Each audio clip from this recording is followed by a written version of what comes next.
Estamos de vuelta esta noche en Reporte Estelar conversando sobre el sector empresarial en el país. Esta conversación la sostenemos con el presidente del organismo Cúpula de Venezuela, Fede Cámaras, Ricardo Cusano. Antes de irnos a la pausa, yo le preguntaba sobre el informe de la Organización Internacional del Trabajo. Una comisión recientemente estuvo de visita en el país.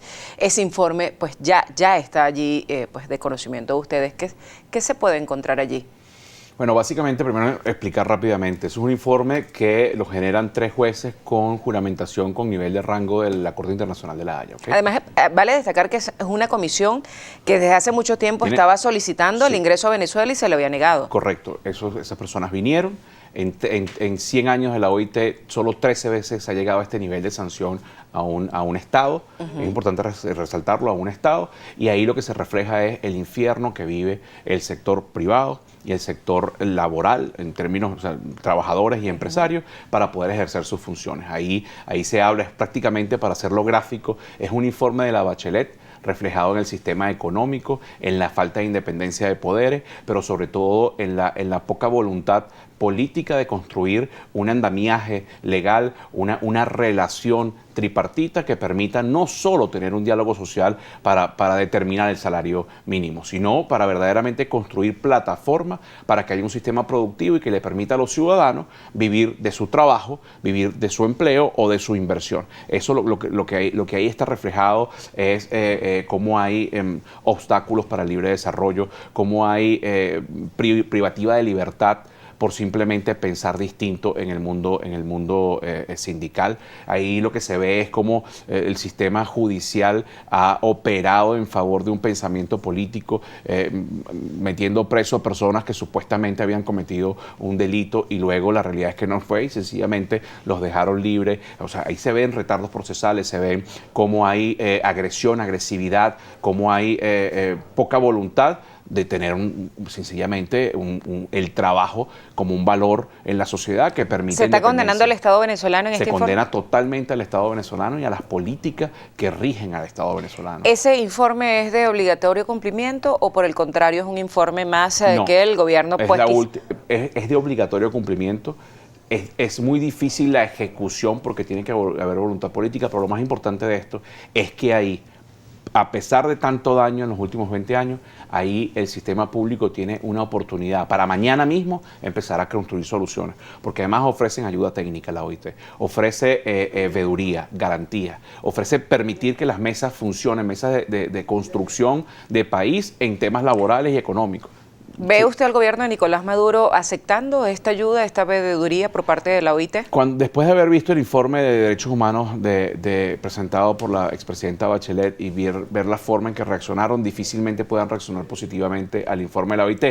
Pero todavía no se ha dicho nada de parte del sector gubernamental en relación con este informe. Hasta ahora el sector público no ha dicho absolutamente nada, pero lo único importante es que hay una realidad que ahora queda en la voluntad de quienes ejercen, ostentan y ejercen los símbolos del poder, puedan darle un cambio de 180 grados a la realidad del país. Bueno, ojalá, porque la realidad en estos momentos es bastante apremiante. Sí, claro. Ahora, hablando de realidad, usted ha visitado algunas regiones, me hablaba, por ejemplo, de Yaracuy, el Zulia, el sur del país. De esos estados que visitó, ¿cuál es la peor o el que peor se presenta en relación con el resto de los... Sin duda alguna, la realidad del estado Zulia con la realidad del estado Bolívar. 2 estados por demás vitales para la reactivación económica del país.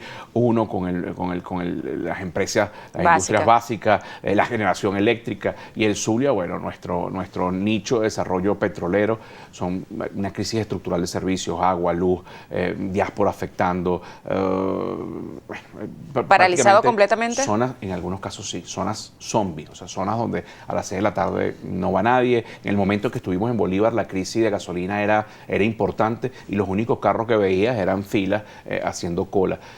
Imagínate el tiempo, lo que le cuesta a un país 6, 8, 10 horas para poder llenar un tanque de gasolina. Eso es falta de productividad, eso sin duda alguna. Después se traduce en menos impuestos. Si tienes menos impuestos, se traduce en menos ingresos para un Estado que no puede revertirlos en servicios públicos. Entonces ese Estado piensa que ese déficit de un país detenido por sus propias políticas, entonces tienes que recargarlas, por ejemplo, con impuestos a los grandes patrimonios, con voracidad fiscal municipal y regional, para entonces, con la poca empresa que queda viva y con los ciudadanos. Pues, por ejemplo, el tema de los impuestos a los grandes patrimonios no es solo un tema empresarial. Si tú tienes un apartamento, un vehículo y quizás un reloj y 4 cadenas que te dejó tu abuela en la herencia y estás dentro del rango, tú tienes que pagar entonces todos los años un impuesto al Estado por ese patrimonio o lujo que tienes. Cuando la realidad es que lo que deberíamos estar es incentivando con políticas expansivas para que la región se reactive, para que podamos tener, como Holanda es un país que tiene 5% del territorio nuestro, que tiene ciclos de sol mucho menores a los nuestros, importaron el año pasado 110.000 millones de dólares en producto agrícola terminado. Eso significa, proyectándolo en Venezuela, han hecho un estudio, unas empresas holandesas junto con la parte diplomática. Venezuela pudiese tener 220.000 millones de dólares de exportación, más cubrir necesidades en el país, solo en el sector agrícola. Venezuela tiene la potencialidad de una reactivación rápida.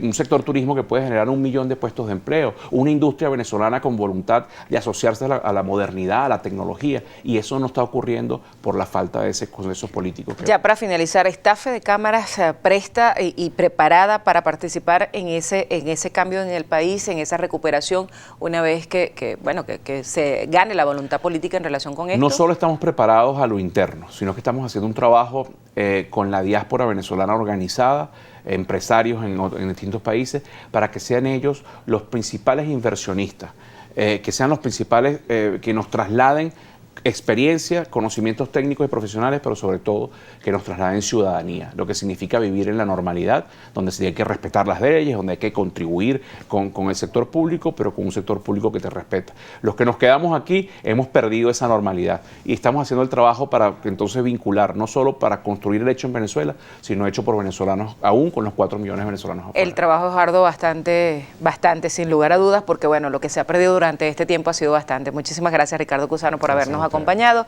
A ustedes, como siempre, pues muchísimas gracias por habernos permitido entrar en sus hogares. Pues lo que se quiere en estos momentos son las ganas de hacer y de recuperar este hermoso país, y entre todos, por supuesto, lo podemos hacer. Pasen buenas noches, queden ahora en compañía de Noticias Globovisión. Hasta mañana.